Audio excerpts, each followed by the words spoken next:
Baik, selamat pagi semuanya. Ya, terima kasih kepada seluruh hadirin yang hadir di sini serta seluruh pemirsa yang menonton acara talk show Satgas Penanganan Kekerasan dalam Rumah Tangga Bakawat Desa Kelihian dengan tema membangun pondasi rumah tangga yang kokoh untuk mewujudkan keluarga harmonis dan sejahtera. Baik, terima kasih. Di sini sudah hadir pemandu acara kita yaitu Bapak Gloria Suter STH SPD. Kita tepuk tangan. Baik, untuk acara selanjutnya saya serahkan kepada host kita yang luar biasa, kepada Pak Gloria Suter. Kami persilakan. Iya, terima kasih yang diberikan buat kami untuk memandu kita dalam acara talk show bersama Satgas Penanganan Kekerasan dalam Rumah Tangga Bakawat Desa Kalahian dengan tema membangun pondasi rumah tangga yang kokoh untuk mewujudkan keluarga harmonis dan bahagia. Salam sehat untuk kita semua. Salam Om Swastiastu, Tabe Salamat Lingunalatai, Salam Sujud Karende Malempang, Adil Katalino, Bacaramin Kasaruga, Basengat Kajubata. Kasih kami ucapkan hadir bersama kita saat ini narasumber dari kantor 3 DPP 3 P2KB Kabupaten Barito Selatan. Mohon maaf kalau salah dalam hal penyebutan. Diwakili oleh 3 narasumber, Ibu Kasih Dalduk, Ibu Manurung, dan psikolog Ibu Ramawati, dan rekan-rekan Pak Ardiansah wakil kantor BPPKB P3A. Dan hadir juga bersama dengan kita Kanit PPA Polsek Polres Barito Selatan ya, Ibu Yuli. Ini sudah tidak asing lagi, sering satu kegiatan bersama Satgas KDRT. Dan audiens sekalian hadir yang kami harapkan juga menjadi ujung tombak sosialisasi, terdiri dari ketua-ketua RT dari RT 1 sampai RT 10 yang kami undang, ketua DAD atau unsur DAD atau penghulu yang ada di desa Kalahian. Penghulu lah. Iya, terima kasih. Baik, kita akan membahas berkaitan dengan membangun pondasi rumah tangga, implementasi dan polemik penerapan Undang-Undang Nomor 16 Tahun 2019. Dan talk show kita, saya akan bertanya, di sini ada narasumber dan saya anggap mereka ini panelis, artinya ahli di bidangnya berkaitan dengan kekerasan dalam rumah tangga, dan nanti ada kesempatan untuk para audiens untuk bertanya. Baik, saya langsung ke pertanyaan yang pertama. Membangun pondasi rumah tangga yang kokoh untuk mewujudkan keluarga harmonis dan bahagia. Jadi membangun rumah tangga itu diberatkan membangun rumah. Jadi kalau dalam kitab suci itu orang membangun rumah itu ada yang di atas batu dan tanah, ada yang membangun rumah di atas pasir. Jadi kalau diterpa angin, ribut, hujan dan lain sebagainya, yang membangun rumahnya di atas tanah dan batu itu pasti kuat. Tapi kalau membangun rumahnya di atas pasir pasti cepat roboh. Demikian hanya dengan membangun rumah tangga. Artinya pasir, hujan, angin itu dianggapkan pergumulan, dianggapkan permasalahan dalam rumah tangga. Pertanyaan kepada bagian Dalduk dari kantor DPP 3 DPP apa? Iya. Iya, DPP KB P3A. Nah, atau PPA saat ini. Jadi hal apa saja Bu yang diperlukan begitu dalam rangka membangun keluarga rumah tangga itu yang kokoh begitu. Kalau kita lihat dari Undang-Undang Nomor 174 itu kan 16 tahun. Kalau Undang-Undang 16 2019 itu kan 19 tahun. Apakah ini salah satu faktor juga dalam rangka membangun rumah tangga yang kokoh kalau kita lihat dari sisi fisik atau usia begitu? Mungkin ibu-ibu terutama dari kantor DPP KBP 3A artinya memberikan materi buat kita supaya rumah tangga kita ini kuat begitu. Sebab fakta di lapangan yang kita lihat di media massa ya, yang kita tonton di TV itu banyak perjalanan akibat pernikahan dini. Terserah dari bapak-bapak ibu ya, Ibu Kasih atau dari psikolog, silakan kesempatan yang pertama. Silakan Bu.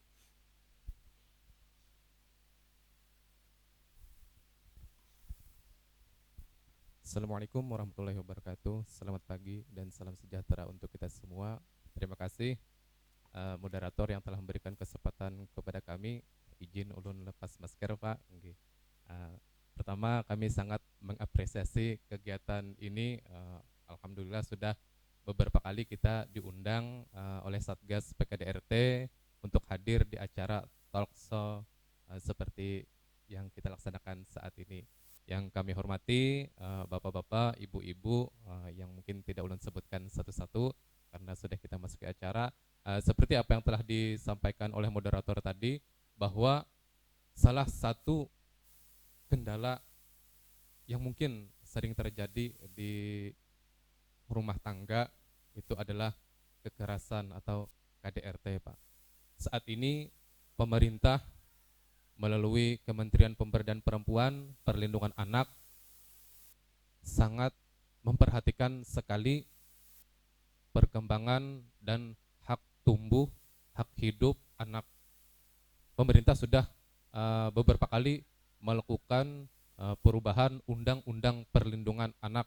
Itu merupakan salah satu dari wujud perhatian pemerintah terhadap anak, baik itu hak pendidikan anak, kesehatan, dan hak-hak hidup anak yang lainnya. Seperti yang apa telah disampaikan tadi, kalau kita ingin membangun rumah tangga, sama halnya kita membangun rumah, betul Pak ya. Yang pertama yang kita pikirkan adalah pondasinya terlebih dahulu. Kalau pondasinya kokoh, otomatis yang di atas-atasnya kita akan yakin kokoh. Kalau pondasinya masih belum matang, maka rawan. Apalagi nanti kalau di atasnya kita bangun tinggi rumah, pasti ada terpaan-terpaan angin yang membuat rumah itu goyang. Begitu pula kalau kehidupan kita di dalam rumah tangga. Terlebih dahulu yang perlu kita perhatikan adalah matang atau tidaknya usia anak. Seperti apa yang telah kita sama-sama ketahui, bahwa pemerintah melalui Undang-Undang Nomor 1 Tahun 1974, batas usia pernikahan wanita atau perempuan itu 16 tahun dan laki-laki 19 tahun. Dan alhamdulillah sekarang sudah dilakukan perubahan bahwa laki-laki dan perempuan itu usianya harus sama 19 tahun, karena di Undang-Undang Perlindungan Anak nomor 35 tahun 2014 yang mungkin sudah diamandemen lagi, bahwa anak itu dikatakan masih dalam kandungan sampai dengan umur 18 tahun. Artinya kalau misalnya kita mengacu pada Undang-Undang Perkawinan tahun 1974, anak umur pernikahan wanita itu 16 tahun, maka itu akan bertolak belakang dengan Undang-Undang Perlindungan Anak. Maka kemarin Kementerian Pemberdayaan Perempuan sudah berkali-kali mengupayakan agar bisa undang-undang pernikahan ini kita sesuaikan dengan undang-undang perlindungan anak. Jadi undang-undang perlindungan anak itu anak masih dikategorikan sebagai anak kalau masih usianya 18 tahun. Nah, sekarang dengan undang-undang pernikahan dengan usianya sama 19 tahun, maka otomatis sudah dikatakan dewasa kalau sudah 19 tahun.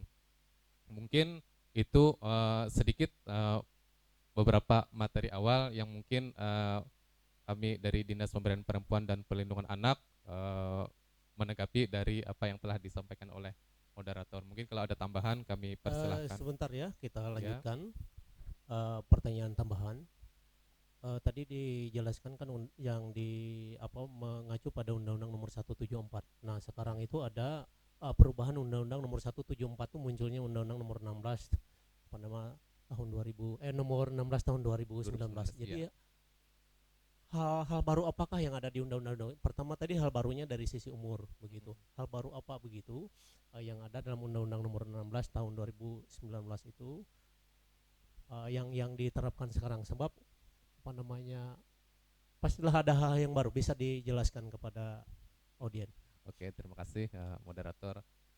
Sebagai tambahan apa yang telah ditanyakan oleh moderator, memang di dalam Undang-Undang Perlindungan Anak yang terbaru, yang fokus utama adalah eh, menyesuaikan usia pernikahan anak itu yang menjadi fokus utama untuk mendiskusikan atau dari Kementerian Pemberdayaan Perempuan dengan pemerintah untuk menyepakati tentang undang-undang pernikahan dan perlindungan anak supaya itu menjadi poin utama. Memang di dalam undang-undang pernikahan juga berbagai macam masalah yang mungkin dibahas di situ, baik masalah tentang apa itu pernikahan, apa itu misalnya syarat-syaratnya untuk menikah, misalnya kalau misal ada pernikahan yang sudah tidak mungkin tidak bisa ditunda lagi, misalnya anak masih berumur di bawah 19 tahun tapi tetap harus ingin melaksanakan pernikahan, bagaimana caranya. Nah, sedikit kami sampaikan bahwa kami melalui pengadilan agama memperoleh data pernikahan usia di bawah 19 tahun itu untuk tahun 2021 hampir sekitar 40-an, Pak. Nah, jadi kan ini juga menjadi polemik bagi kita bahwa walaupun undang-undang sudah menyepakati bahwa usia anak menikah itu 19 tahun, tapi kita tidak tahu kejadian di tempat masing-masing. Misalnya mohon maaf dalam tanda petik kalau misalnya si perempuan sudah isi duluan, nah mau tidak mau kita harus menjadikan mereka menikah. Otomatis kalau misalnya di bawah usia 19 tahun dia menikah, maka hak pendidikannya akan hilang. Artinya kan saat ini di sekolah-sekolah kalau misalnya murid atau siswa-siswi itu sudah menikah, maka tidak diperkenankan untuk sekolah. Nah, artinya kan ini menjadi sebagai salah satu contoh juga kepada siswa-siswi lain supaya kalau misalnya ingin melanjutkan pendidikan ya harus fokus di pendidikan. Kalau misalnya ingin menikah, otomatis pendidikannya, hak pendidikannya akan terbengkalai, Pak Inggi. Nah, satu lagi lah. Ya, silakan. Satu lagi pertanyaan artinya perlu disampaikan kepada audien. Saya membaca dalam Undang-Undang Nomor 16 2019 itu ada tadi kan dikatakan ada misalnya penjelasan pasal demi pasal. Saya baca di pasal 1 ayat 2 itu bisa terjadi di bawah umur itu. Artinya ada penyimpangan, alasan yang mendesak atau faktor pendukung lainnya. Nah, itu solusinya di situ kayaknya di ayat 3-nya penjelasan ada dispensasi. Nah, dispensasinya melalui pengadilan agama dan pengadilan negeri kan, pengadilan agama untuk yang beragama muslim, pengadilan negeri misalnya untuk agama-agama non muslim. Nah, itu kan berarti boleh kan. Nah, di sini ada Bu Yuli, bagaimana Bu Yuli kira-kira artinya toh ada juga yang menikah misalnya di usia 16 tahun, berarti undang-undang ini memberi kelonggaran juga dengan memberi dispensasi begitu. Nah, artinya kami belum paham yang dimaksudkan memberikan dispensasi di situ apakah boleh begitu. Misalnya tadi dikatakan hamil duluan kan, usianya 16 tahun. Usianya 16 tahun di situ dalam penjelasan pasal 1 ayat 2 karena penyimpangan dalam tanda petik, alasan yang sangat mendesak kan dalam tanda petik, dan artinya bukti-bukti pendukung lainnya atau harus diberi dispensasi. Bagaimana artinya, bisa dari Bapak dari Daruk atau dari Bu Yuli, artinya bisa nggak ada dampak hukumnya nggak Bu? Artinya tetap saja misalnya dengan dispensasi ini ada dampak hukumnya nggak? Artinya menikah di usia 16 padahal undang-undang usianya harus Oke, Pak, kami 19 tahun. Oke, silakan. Maksud pertanyaan Bapak sebelum Ibu Yuli yang menambahkan nanti memberikan penjelasan terlebih dahulu. Sedikit lagi ulun tambahkan mengenai tentang dispensasi pernikahan, khususnya kami sebagai orang muslim. Kalau misalnya terjadi atau memang ingin melaksanakan pernikahan di bawah usia 19 tahun, maka KUA sebagai kantor urusan agama yang menikahkan secara resmi menurut pemerintah, mereka tidak akan menerima berkas karena syarat tidak terpenuhi, karena undang-undang pernikahan harus umurnya 19 tahun. Kalau misalnya di bawah 19 tahun, maka dari KUA tidak akan menerima. Kenapa tidak menerima? Karena syaratnya kurang. Caranya untuk menerima itu tadi, maka calon pengantin ini dianjurkan ke pengadilan agama untuk minta dispensasi keputusan dari pengadilan agama agar calon ini bisa dinikahkan, tentunya dengan izin kedua orang tua. Selamat selamat datang Kepala Puskesmas Pak Yardi. Selamat datang Pak Yardi. Selamat datang Pak Yardi. Kemudian saya lanjutkan, setelah mendapat dispensasi maka itu menjadi syarat agar menjadi bahan untuk diajukan lagi ke KUA untuk persyaratan pernikahan, dan alhamdulillah saat ini juga pengadilan agama sudah membuat MOU dengan Dinas Pemberdayaan Perempuan dan Perlindungan Anak. Tujuannya ini dalam rangka menekan angka pernikahan usia anak. Saat ini data kita, usia perkawinan usia anak di Kalimantan Tengah nasional ini nomor 2 Pak, paling banyak setelah Kalimantan Selatan. Kita Kalimantan Tengah yang paling banyak kedua usia pernikahan usia anak. Nah, jadi salah satu cara dari pemerintah khususnya Kementerian Pemberdayaan Perempuan Perlindungan Anak untuk menekan angka pernikahan usia anak ini, salah satunya yang pertama tadi, pengadilan agama memberikan rujukan kepada kita agar calon yang di bawah 19 tahun ini dibawakan ke dinas kita untuk dilakukan pendampingan psikolog terlebih dahulu. Artinya dari pendampingan psikolog tersebut kita bisa tahu apakah kedua calon ini layak atau tidak. Tapi kan untuk keputusannya tetap kita serahkan ke pengadilan agama. Artinya kan kita dari psikolog juga akan nanti memberikan masukan-masukan atau hasil-hasil dari psikologis anak kita tadi. Ya mungkin Ya, itu tadi, yang ya, tadi ke Ibu Yuli, mungkin kalau di Undang-Undang Nomor 174 dulu masih belum ada yang dispensasi Ibu lah.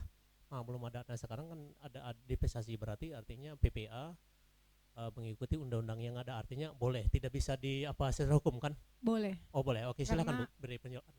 di sini kan di Undang-Undang Perkawinan sudah bisa kita seperti tadi yang dijelaskan Pak Ari, kalau kita harus minta dispensasi dulu dan persetujuan dari kedua belah pihak orang tua. Dari seumpamanya si perempuan dia tidak keberatan dan tidak akan menuntut secara hukum. Karena keberadaan dan anaknya seperti apa sudah itu bisa dengan putusan dari pengadilan negeri dulu, pengadilan agama, dispensasinya baru kita bisa ajukan untuk pernikahannya dengan dicatat secara resmi oleh negara. Artinya kalau kedua belah pihak itu sama setuju. Ya, sama sepakat. Ya, seandainya ada yang enggak setuju terus menuntut, pernah enggak sampai ke PPA kasusnya Bu? Pernah. Pernah lah. Sumpamanya orang tua dari pihak perempuan tidak setuju, walaupun anaknya sudah seperti itu, tetap kita proses secara hukum. Iya, secara hukum ya.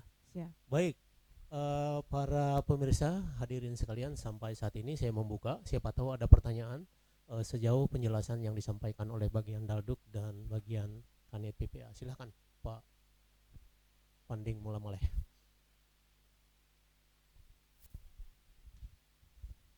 Terima kasih kepada audiens yang sudah memberikan waktu. Selamat pagi dan salam sehat untuk kita semua. Nama saya Panding Mula-Maleh, anggota Satgas KDRT, kebetulan dipercaya untuk membidangi bidang hukum di Satgas KDRT. Satu yang menjadi pertanyaan saya Bu, Pak, ke para narasumber, di sini dalam aturan dalam Undang-Undang Nomor 16 Tahun 2019 perkawinan anak berusia 19 tahun laki-laki ataupun perempuan. Yang menjadi pertanyaan saya, ketika mereka tidak sampai usianya 19 tahun, mereka dikawinkan ataupun dinikahkan, sementara itu adalah aturan pemerintah, apakah mereka bisa terdaftar dalam KK dan memperoleh kartu kependudukan yang sah? Sementara aturan sudah kita tahu 19 tahun. Apakah mereka bisa terdaftar menjadi dan mendapatkan kependudukan di Barito Selatan dan mendapatkan kartu keluarga yang sah? Demikian pertanyaan saya. Terima kasih dan selamat pagi. Ya, usianya tadi di bawah 19. Nah, apakah secara kependudukan diakui termasuk pencatatan sipilnya atau akta mendapatkan akta nikah? Silakan Pak. Terima kasih Pak, bagus sekali pertanyaannya. Ini berkenaan tentang hak sipil anak yang kelanjutannya dari perkawinan usia anak ini tadi. Memang salah satu syarat kita untuk mendapatkan kartu keluarga adalah kita harus mempunyai buku nikah. Nah, sama seperti akta anak. Kalau misalnya anak lahir, kalau tidak ada kartu keluarganya, maka otomatis anak tidak akan mendapatkan akta kelahiran, karena syarat untuk mendapatkan akta kelahiran juga harus ada akta keluarganya. Kemudian untuk mendapatkan akta keluarga, kartu keluarga itu syaratnya juga harus ada buku nikah. Nah, buku nikah itu kita akan dapat kalau kita melaksanakan nikah secara resmi. Artinya tercatat di KUA kalau secara muslim, tercatat di Dinas Capil kalau misalnya non muslim. Jadi untuk mendapatkan buku nikah itu tadi, maka nikahnya harus resmi di KUA, tercatat secara resmi. Tadi sudah ulun menjelaskan, kalau misalnya ingin nikah secara resmi tapi usianya belum sampai 19 tahun, maka syaratnya harus ada dispensasi dari pengadilan agama. Kalau misalnya dispensasi itu tidak diperoleh, maka KUA tidak akan berani menikahkan calon pengantin tersebut. Nah, kalau tidak nikah resmi di KUA, maka dia tidak akan mendapatkan buku nikah. Misalnya nikah siri, ribet misalnya urusan minta dispensasi, harus kesana kemari minta izin ini izin itu, nikah di bawah tangan aja, nikah siri, otomatis itu kan tidak tercatat di hukum, tidak ada tercatat di KUA, maka KUA tidak akan mengeluarkan buku nikah karena tidak nikah secara resmi, otomatis nikahnya itu tidak tercatat. Kelanjutannya nanti juga kalau misalnya orang tuanya nikah tidak secara resmi, otomatis dia tidak akan mendapatkan kartu keluarga karena tidak ada buku nikahnya. Lanjutannya lagi, kalau anaknya melahirkan, anaknya tidak akan mendapatkan akta kelahiran karena syaratnya tidak lengkap, baik itu syarat orang tuanya tidak ada buku nikahnya, syaratnya tidak ada kartu keluarga. Nah, itu rentetan dari masalah kalau misalnya kita tidak melaksanakan nikah tercatat secara resmi. Ya, intinya yang penting kalau usianya di bawah 19 mendapat dispensasi, artinya supaya ada legal formal bisa dicatat di will atau dinikahkan secara di kantor urusan agama, baik itu Undang-Undang nomor 16 2019 dari sisi undang-undang tadi 19 tahun. Nah, hadir di tengah-tengah kita Pak Yardi, Kepala Puskesmas Kalahyen. Gimana Pak Yardi, usia 19 tahun ini secara kesehatannya atau organ reproduksinya memadai nggak kira-kira? Apa ya 19 ini, kalau dulu kan masih 16, mungkin dirubah undang-undangnya ke 16 2019 menambah usia, artinya dari sisi kesehatannya gimana Pak, dari sisi organ reproduksinya memadai nggak begitu? Silahkan Pak. Baik, terima kasih. Assalamualaikum warahmatullahi wabarakatuh. Mohon maaf terlambat. Kalau kita melihat dari undang-undang, mulai dari undang-undang pernikahan 1 tahun 74 dan 2019, memang ada perbedaan ya untuk usia wanita. Yang undang-undang 174 umur wanitanya atau perempuannya 16 tahun. Nah, sekarang di 2019 Undang-Undang nomor 16 2019 itu sama, artinya umur 19 baik itu pria maupun wanita. Nah, dari segi kesehatan terkait dengan kesiapan terutama wanita ya, perempuan, bahwa di usia-usia tersebut ya memang kalau menurut kesehatan masih belum matang, artinya alat-alat reproduksinya. Jadi diharapkan kalau di BKKBN kan kemarin tuh 21 ya, kami pun di kesehatan di atas 20, itu artinya alat-alat reproduksinya sudah siap, yaitu untuk melakukan atau menerima penetrasi dari pria, karena di bawah itu alat reproduksinya belum matang. Akibatnya kalau itu kita paksakan misalnya, itu akan mempengaruhi alat reproduksi wanitanya. Misalnya kalau dia eh, hamil misalnya, kan alat-alat reproduksinya mungkin belum siap, ada hal-hal yang bisa terjadi. Misalnya kalau dia kita paksakan juga misalnya, artinya dari penelitian yang ada resiko meninggalnya itu bisa 5 kali lebih dari yang sudah siap, artinya seperti itu.